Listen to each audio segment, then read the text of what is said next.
We continue with even more interesting topics. The next one is data theft, how to secure your company's most valuable asset.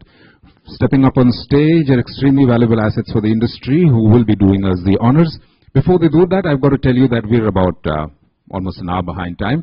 So to enable us to make sure that you catch up with your busy schedules and don't have to skip anything because we're slightly behind time, we will be dispensing with a regular tea break. You can step up any time from now on until we end, pick up a cup of tea or coffee, step back again and, enjoy the session more than just having a break.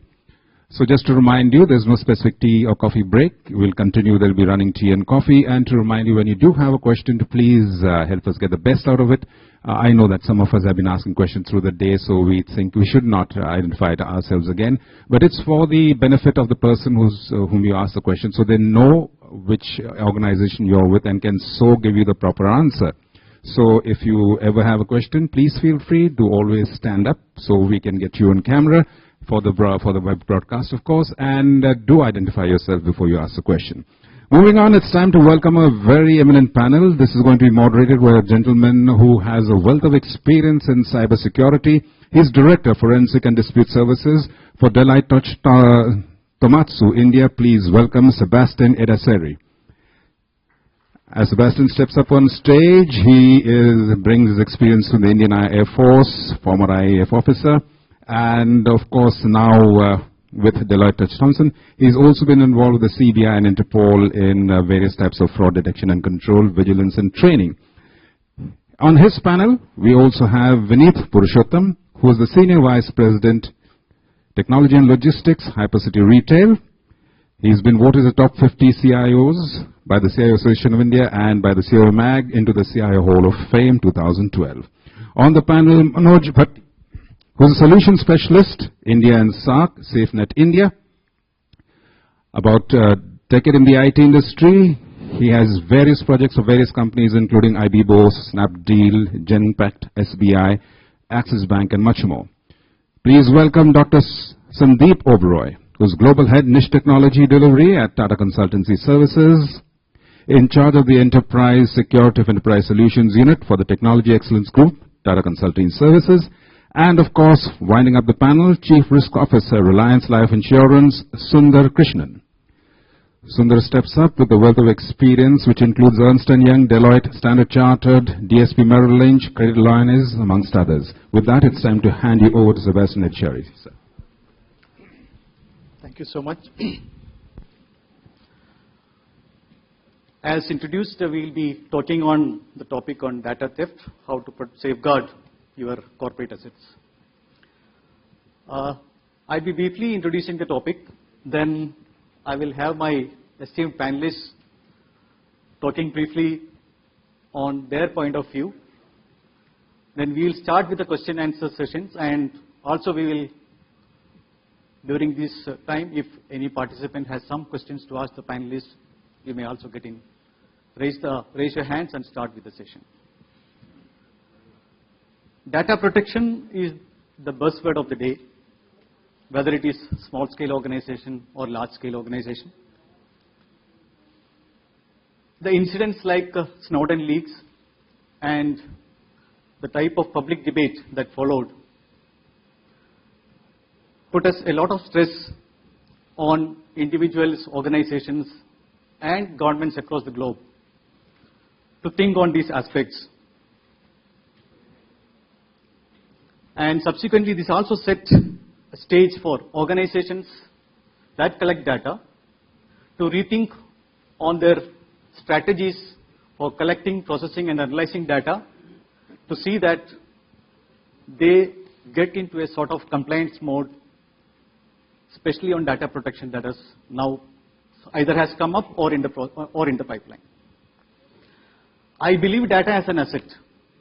Though I cannot tell you like what will be the mathematical equations or relations to link how much value a particular data has with the accounting number or whatever it may be.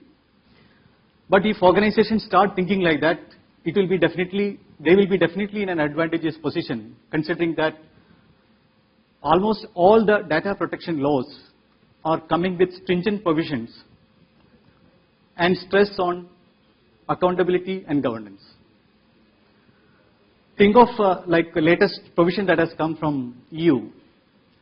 It even goes to the extent of asking for the permission of the user to put a cookie on the browser of a user. And the penalty provisions are something like 2 billion euros or 5% of the global turnover rate, etc. So it makes very important for, that's why when I say I consider data as an asset. So unless enough precautions are not being taken by the people who are collecting, processing or analyzing data, the penalty provisions are really going to catch up with them. And with that, I ask my teammates to start with a brief introduction on the topic. Sunder, Dr.Sundeep, Manoj and Veneeth, maybe anyone. You may please start on the topic and let us subsequently start the... Thank you. Can you hear me? Yeah. So I'm from the BFSI space, banking, financial services.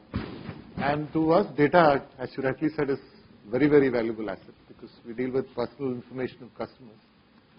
And the most intriguing challenge is to make it as flexible as possible because the business demands that.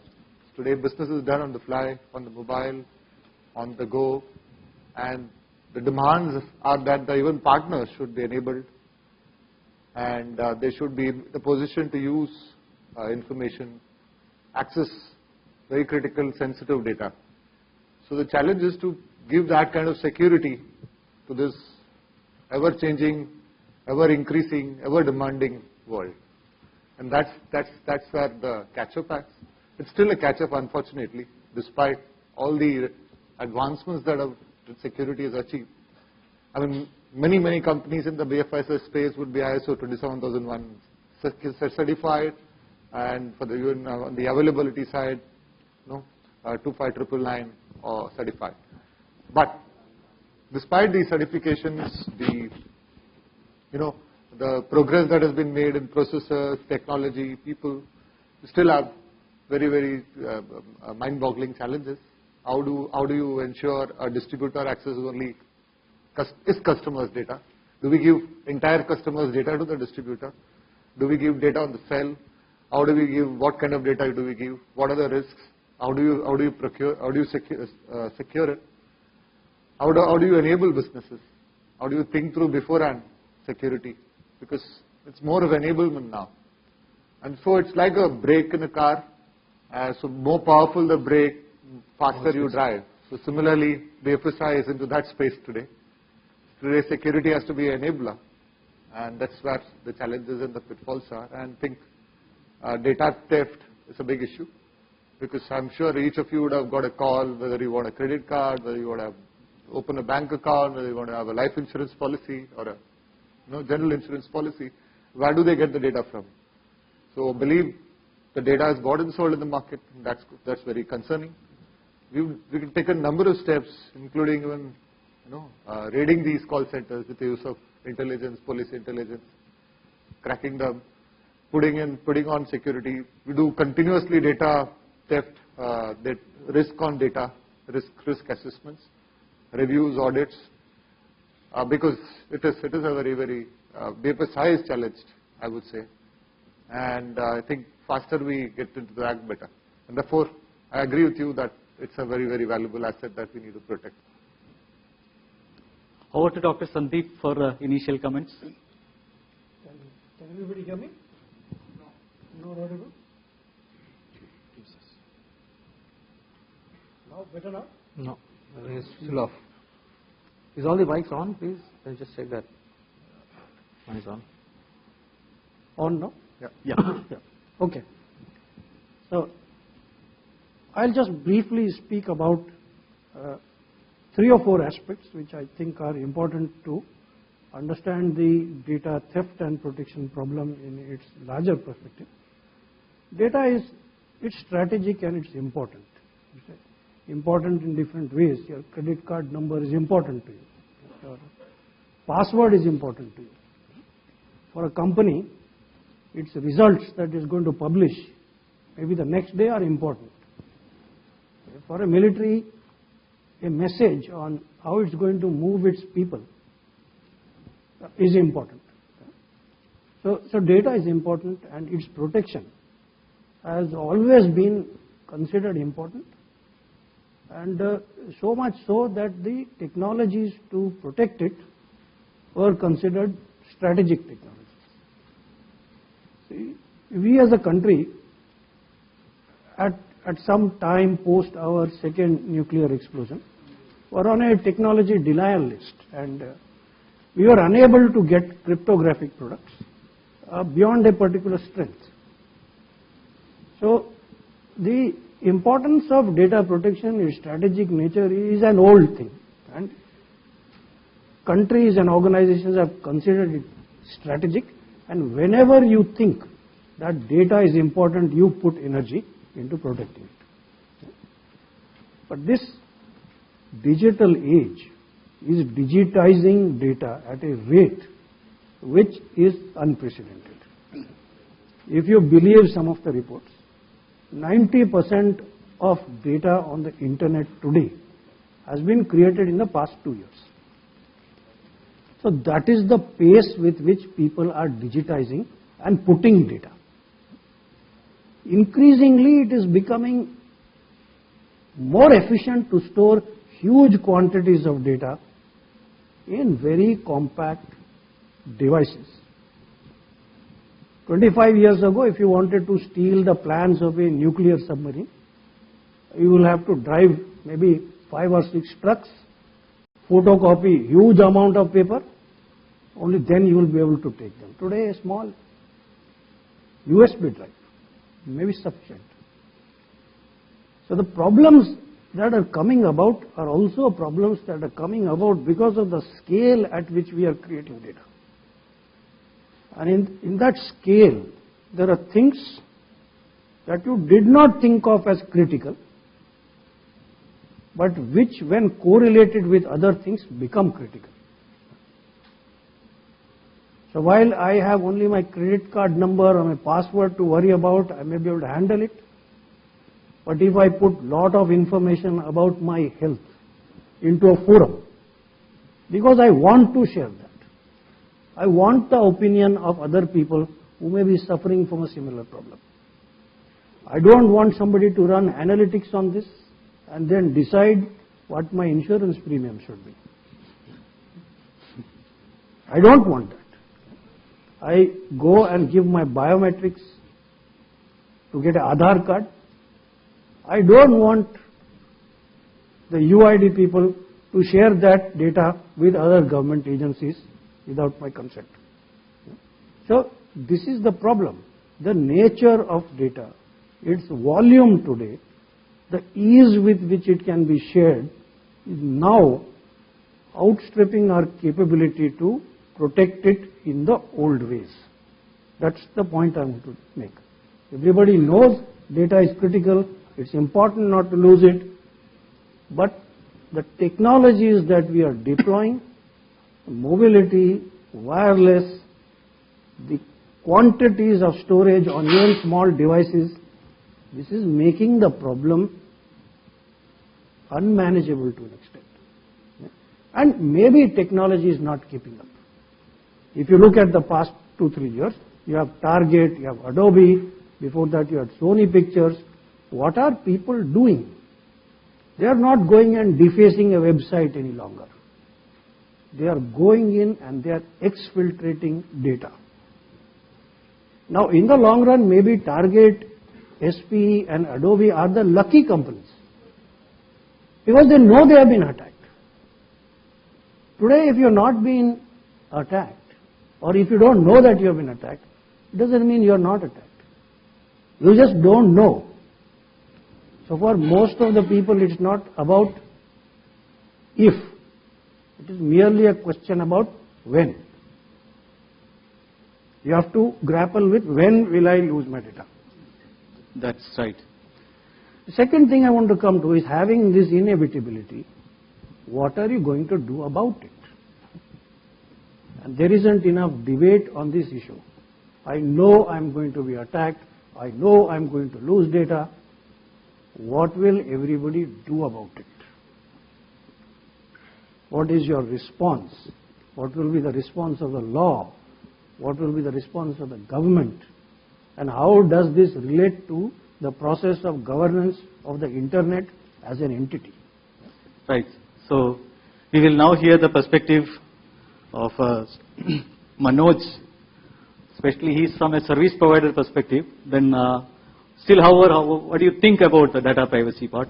Initial comments, please. So can everybody hear me? Yeah. Okay. So I'm from Safenet, and we do a lot of data protection. We have a huge amount of products that can do data protection. But if you see, and if you I believe Mr. Sundeep when he said the 90% of the data that was created on internet was created in the last 2 years.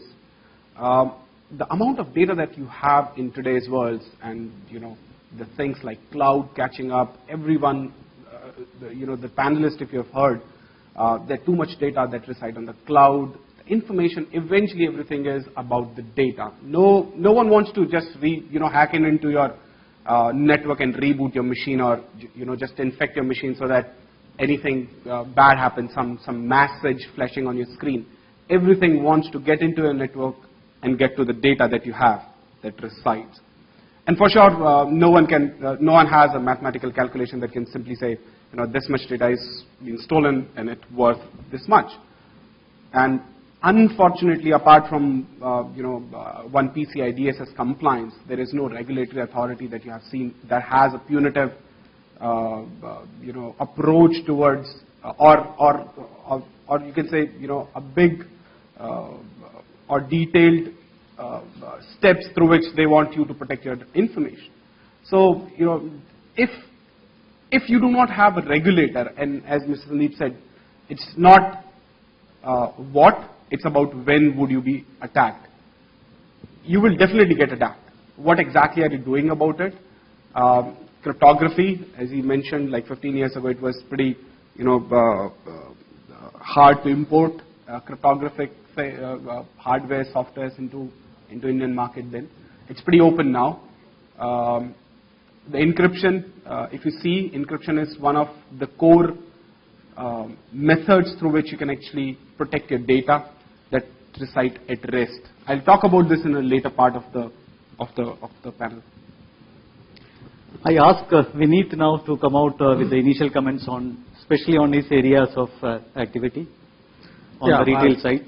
Yeah, I'll talk about two sections. I'll just try to cover fast because a lot has been covered. As I represent the retail industry, the data for us is the customer data, just like in the BFSI as well, and many of us. And the customer data is just any data that all of you. It's about all of you. If you shop with us. So that's that valuable data that we try to safeguard and try to protect and ensure. But there are two aspects. The presentation before this, which Anil did give a lot of perspective into the change that happened to the landscape of and what we are right now in, and so that was a good prelude to this panel, I would say. Another aspect that comes out is that as a business guy or as a CIO of a company, I am also most of us also get into a discussion or a dialogue when it comes to the CEO as to what kind of restrictions or to what extent of restrictions should be put on to safeguard our data vis-a-vis the trade-off that you have to do to keep the business running at the same time. So the best thing that I could do is, like he said, allow, disallow. These are the only two switches that he showed us. So disallow certainly brings in a lot of restrictions, and the business is bound to slow down. And the second thing is allow, and it helps you. It's very productive, but then so that trade-off is another challenge that most of us will continue to face as we go, and more so with the change in the landscape. As I say, whether it is the cloud or whether it is the social media, right? Whether you want or whether you don't want, there's data about you right now being uploaded by some of us sitting here onto the social media, right? So just like many of us, what Sunder said or what I said just now is already onto the social media, and people must be already commenting on it, whether you want it or not. So there's some element of data that goes out intentionally, some element that goes out unintentionally. the unintentional bit is very difficult to stop, because sometimes people just talk about things they shouldn't be speaking about, and so on. So I would see how the discussion progresses, but I'll be more talking about the customer data and how as a retailer we try to protect the data. Next question I would like to ask to Mr. Sunder, because he is the only person from the m-commerce side of the activity. I am drawing his attention to the Mobile Internet Fraud Survey report of 2014. What could be seen that while activities on mobile devices are increasing, the mobile payments, the amount of or number of mobile payments are drastically reduced. I just want to know, like, are the customers afraid of making any payments on the mobile platforms? Well, what do you think? The report you quoted is pretty intriguing. I mean, I was quite surprised, because what I understand and believe is that the number of people getting onto the mobile is far higher than the desktop world. Already the break-even or the cutoff has happened. The mobile emailers, email marketing that happens through mobile is far higher than the desktop mail marketing. So ideally, mobile payments should go up. But I think this last year was a very, very transitional year, I would say. Also the year had lots of frauds. We had one attack after another last year, one after another. Jan, March, Feb, April, May. Banks were hit. The RTGS, the real-time gross settlement system, had a problem. One-time password had a problem. People are, of course, scared to use mobile payments, just from the security angle, of course. So these frauds were done, of course, with some vulnerability in the RTGS, and the people were able to break into a mobile. You use Truecaller, you're open to the world. So they just entered in, misused the OTP, and of course sent messages, and finally, of course, the frauds happened. And so there's a pattern in this series of bank frauds, internet frauds, 5, 6, and the payments were monies were stolen. So that probably could be the reason. I'm just trying to guess. Is it India or the worldwide? Worldwide. Oh, worldwide. So the increasing stress on now two-factor authentication, which involves the desktop and the cell, both. So that probably could explain the reason. I'm pretty intrigued. Having said that, I believe in India the mobile payments is increasing. It will increase. What I at least again, comparing to the level of interactions from the communication device and the payment that is happening from the mobile device, the percentage is considerably come down. Okay. But in India, it should be reverse. I'm not sure. If India, the mobile commerce is lesser, what I understand, it's more. But I'll have to come back to you on that. But because right now I don't remember the survey or statistics. But having said that, I think it will take off, even in the world, because security would come up the curve, both for the handling the latest attacks. And of course, you have somebody just before us speaking on layer 7 security. Yeah. I'm really surprised, because as a security person or a risk person, this is like music to my ears. So security would come up. The research does happen a lot. People do research on security, improve controls, improve risks, but it's a catch-up act, because the other world, the parallel world, the hackers are far ahead. They're working probably 2 shifts or 3 shifts to be ahead of us. So that's how it is. From anybody from the delegate side want to ask a question on m-commerce related side to Mr. Sunder?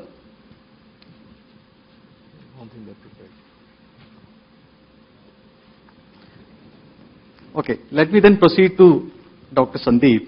One of the questions I just wanted to ask was the impact of data protection and cloud computing. Now, many times I also wanted to ask this question, being an investigator myself. I always had a doubt, like when you have a computer or a digital device that is involved in a crime, I could go always and pick up a laptop or a desktop or a mobile phone device that could be part of this. Now all of a sudden I don't know where this particular data is lying. How will I collect an image of that? Because the courts generally need something called hash value, which is the signature component of that particular storage device for subsequent legal provisions, etc. Doctor, can you help address what could be some of the things that can, from this cloud computing point of view, how and what could be the measures which can address these sort of issues? Yeah. Please give it. Can you hear me? So Yeah. One thing I want to say is that you see, cloud computing will happen. People will use the cloud. They will find it has got compelling benefits. But they will increasingly start focusing on some data. They will narrow down the data which they think is sensitive. And they will use approaches of encrypting that portion of the data. Already we can see several solutions like this in the market. I mean, Safenet themselves have several solutions in this area. So I think what will start happening is people will focus and will identify the really critical data, and they will take measures like encryption to protect it. They will, it may slow down adoption a little bit, but ultimately cloud adoption will continue. The second point that you mentioned is a little bit more of a difficult thing, because many of the cloud providers will not actually tell you where the data really resides. With the recent, let's say the Snowden revelations, at a national level there is a lot of discomfort in many countries, and they are making their own data protection or data regulations. And they may bring in the requirement that this data of my citizens or people who are my nationals must be within my own country. So cloud computing providers may have to contend with this, and the issue of getting logs will be an issue which will become increasingly difficult. So today I want to draw another parallel. Maybe a lot of you have got Skype on your mobile phones. I've seen people with Skype on the mobile phone, and many times they are making overseas calls over Skype. So on your normal data plan, you're talking. Now if there are two Indian nationals speaking on Skype in India, and the government of India legally wants to intercept this call, who will it go to? They can't. So that's an issue. It's a bigger issue. It's an issue of internet governance, and there are some countries that want internet governance to be a UN issue. They want it to be on the model of ITU. There are other countries who would, who favor and who advocate a more private control of internet. So that issue of getting logs, I'm afraid, is going to become much more difficult. And if you really require them, you will have to explicitly ask for them in contract. Okay. I thought I'll just narrate one incident. I mean, I was investigating a case, and as she rightly said, I asked for the logs. I'm still not got it.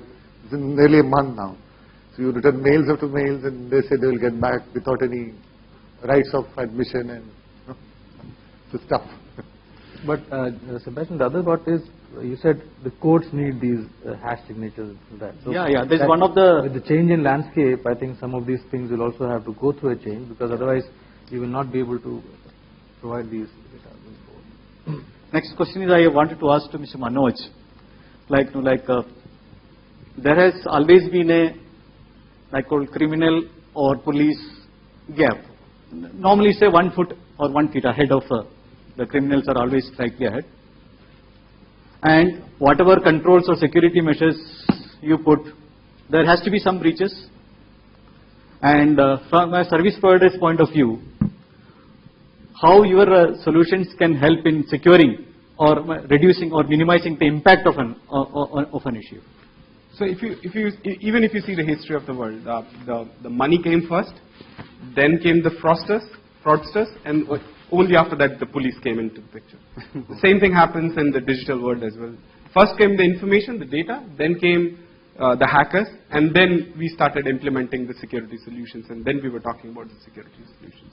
So the first thing that we need to know is where exactly our data resides. So for, rightly said, the breach are inevitable. I mean, at some point of time, it could be external breaches that we're talking about, and they could be internal breaches that we're talking about as well.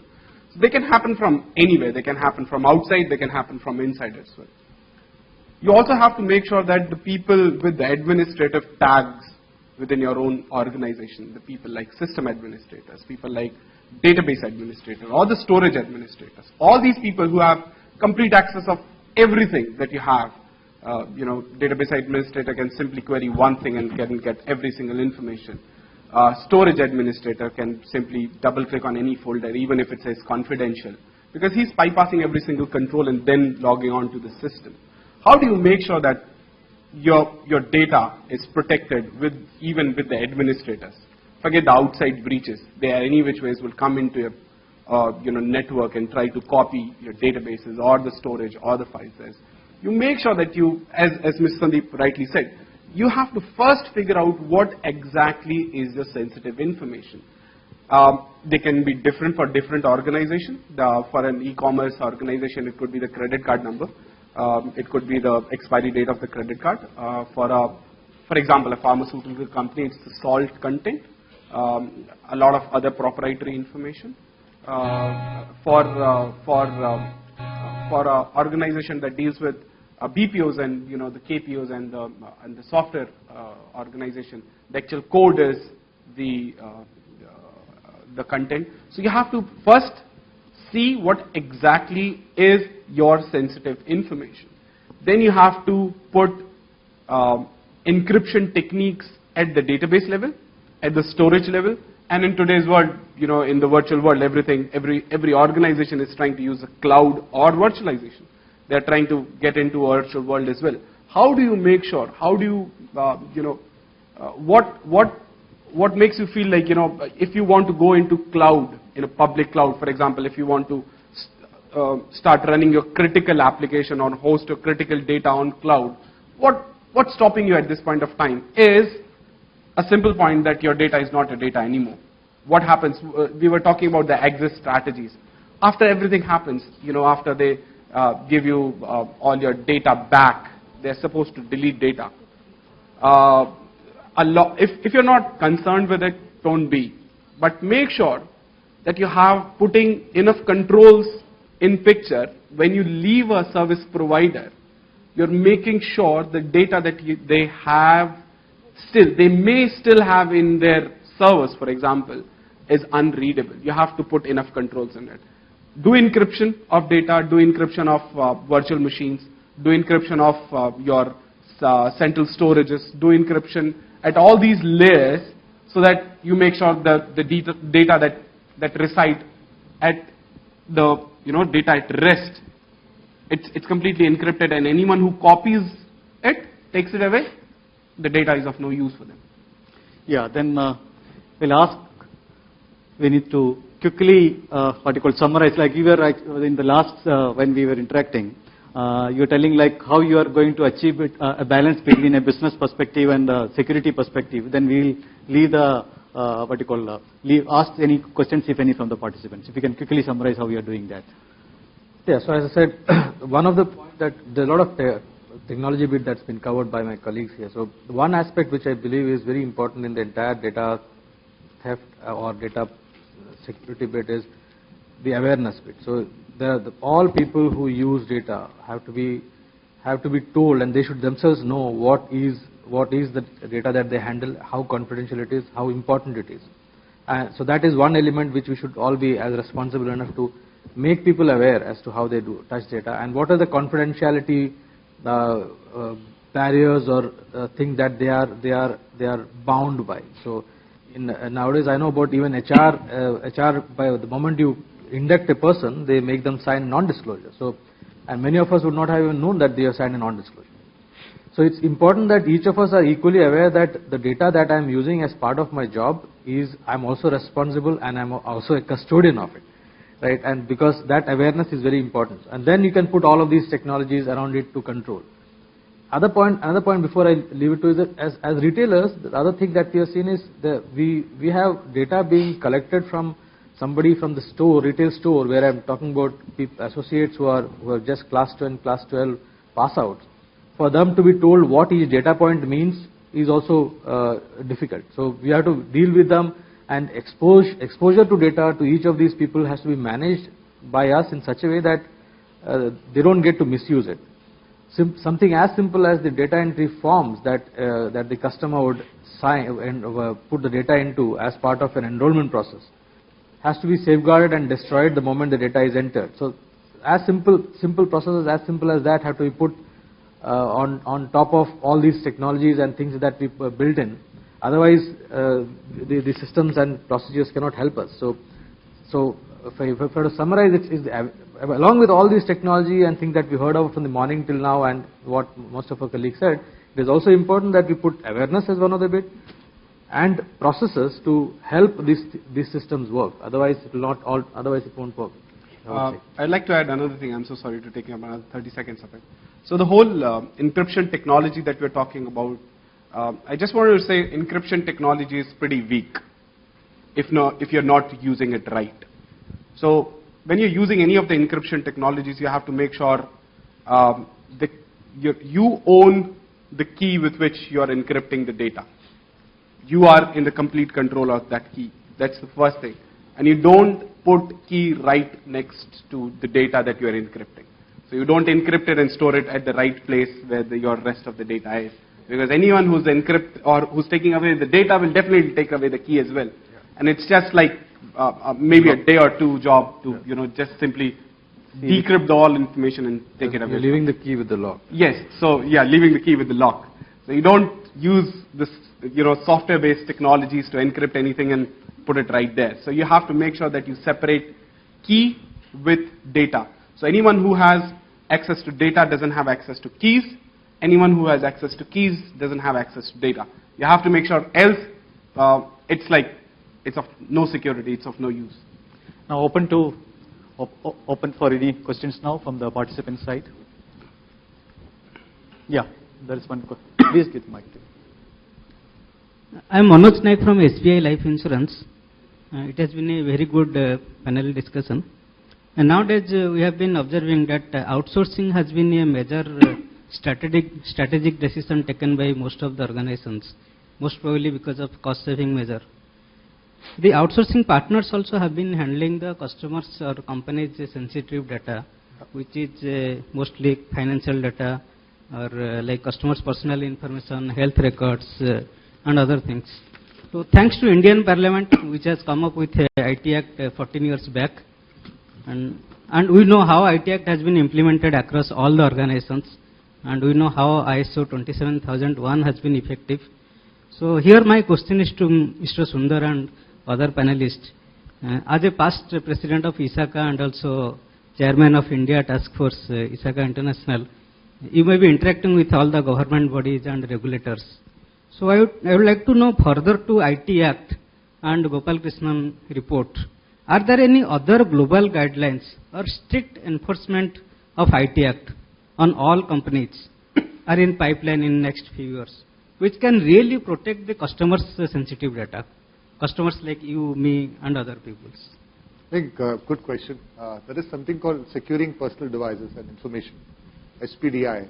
It's there at the ISACA website. You can go through, it lists down all the acts, all the sections, all the guidelines in one particular standard. So it's a very, very useful information. Just go to isaca.org and you access this SPDI. So it's a beautiful guideline that we prepared just for our country, listing all the acts covering entire enactments. Now coming back to your question, outsourcing, especially in the BFSI space, there are three regulators, SEBI, RBI and IRDA. All the three have issued outsourcing guidelines and ensured that the sensitive customer information resides within the company, within the bank or within the security company while outsourcing does happen. And also, of course, the responsibility is with the contractee. So, while you might outsource, but ultimately the responsibility of security is with you. So you can't just say I have outsourced, so I am not responsible. So the relevant players are supposed to do third-party reviews, audits, ensure security, sign confidentiality clause, ensure BCP. Also, so when you talk about BCP of your own company, it's also BCP of the partner. When you talk about 27001 security of your company, it also means 27001 of the partner. So responsibility is very much with the players. On the enforcement side, there is a lot of things happening. There are a lot of initiatives again, which are in the nascent stages. There is a lot of learning that is happening, even in the government front. There is a DSCI, there is an NASCOM, and there is an IT rule also. Apart from the IT Act that you have stated, there are a lot of amendments that have happened, and the IT procedures have also been amended, and there are IT rules. So if you go to the Ministry of IT site, you will get the latest amendments as early or as latest as 2011, 2012. So you would get lots of important procedural amendments that have happened to the IT Act. But is it enough, adequate? Probably not. I think from the enforcement side, probably what might happen is a lot more stress on data privacy. Try as again come in a big way to ensure that there is no spurious calling. The so-called callers from various call centers are cracked. So there is I think they have realized the importance of data theft and ensured that there is no misuse of the data by these telephone companies or call centers. And so nuisance calling is banned. And so many users are now aware and making complaints. And they just disturb the phones of the players if they there is a 2-second complaint. So that's stringent on that, at least in the try side. But probably in the IT Act side, we need an enforcement body and probably a regulator. And I think it's going to come. There is already things that have happened in the Companies Act. You have SFIO, serious fraud offense, and I'm sure data theft would be one of the serious fraud offense or offense. And then they will come up with a regulator and things like that. At this juncture, of course, there is a catch-up that's required on the enforcement side. So would we see any mandates apart from just guidelines? There are. I mean, there are pressures. It's a problem of demand, supply, availability of talent, enforcement, thought process on this, etc., etc. We are working closely, trying to influence thought leadership. We have seen recently SEBI has come up with some mandates that the digital signature. They cannot be on software basis, and you cannot put the PFX file. It has to be a hardware. And we have seen a lot of... even RBI has come up with regulations saying that you can't use OTP anymore, you have to have two-factor authentication and things like that. I mean, when you go back, when you look at the commerce that has happened on the e-commerce side abroad, and people are really fascinated about what we have done in India. So there are a lot of positive aspects also. Then outsourcing guidelines are quite stringent. IRDA banks people who violate outsourcing guidelines, fines them. So there's a lot of the regulators, the FSA regulators are quite strong. So they have to push. Do we have any more time or for one more question or so something? Anyone wanted to ask anything more? Yeah, please. Yep. Hi, good evening. This is Jitendra. I also work as a business solution specialist. So my question to the panel is, what is your take on the IRM concept, the information rights management concept, and how can that help in the data theft scenario? Dr. Veneeth, you want to answer? See, IRM works well if you are able to control the entire chain. So if you are able to control the end device and the hardware there, it works reasonably well at that, in that situation. Otherwise, it's a good idea, but it's very, very tough to implement. It's the devil is in that details. If you don't control the whole chain, it's hard to do. You'll have to actually secure all data at rest, data in motion, and the data that's moving. Of course, that's the data in motion. And also, as he rightly said, it's so tough to implement. I mean, we're trying. It requires a lot of cooperation from the end user, and because they have to say this information is important, critical, and then ensure that the IRM system or application on the device catches that. That's the problem. One more. One more. There is one more. Hello, I'm Ashish from Aegon Religare Life Insurance. I just wanted to point out that in terms of IRM, we are talking about data in motion, we are talking about data in transit and everything. One critical thing which we note is that as we are a sales-oriented organization, we have a lot of sales force handling a lot of data which is offline data. Which data is not online, so managing that data becomes a problem. Managing the security of that data becomes a problem. So I would like to understand from the panelists what is their take on the management of this offline data. I grapple with this again. So in the DRM you have provisions to make data 5-day-old, 10-day-old, 30-day-old, or 15-day-old, and then it expires after that. So you do not. That's one way, of course, but it's not safe. It's still risky. But that's one way, practical solution to the problem.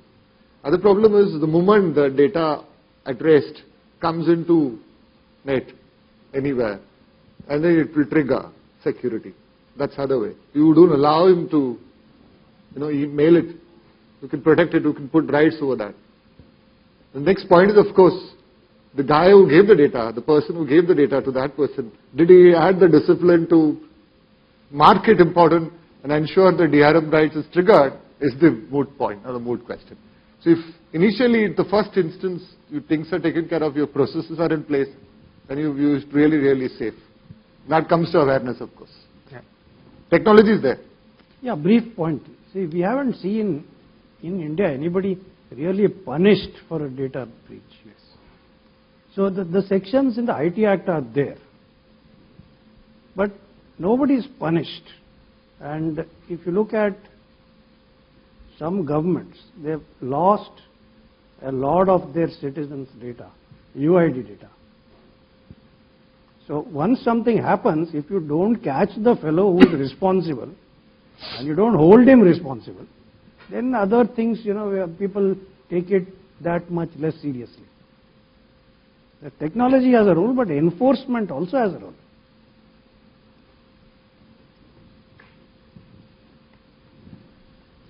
I think then we'll wind up the session. Thank you so much. Thank you, Mr. Edassery. May I request you to please present the panel with a memento on behalf of the organizers, starting off with a gentleman right next to you, Veneeth Purushotaman.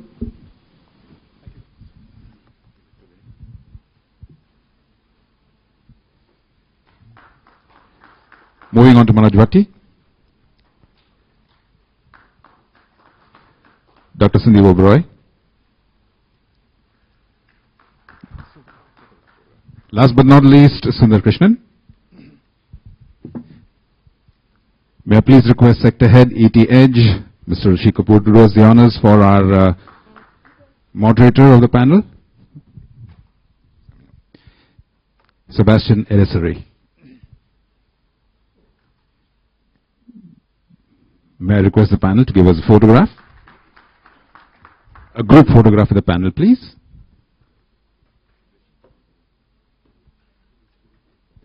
A panel photograph, please.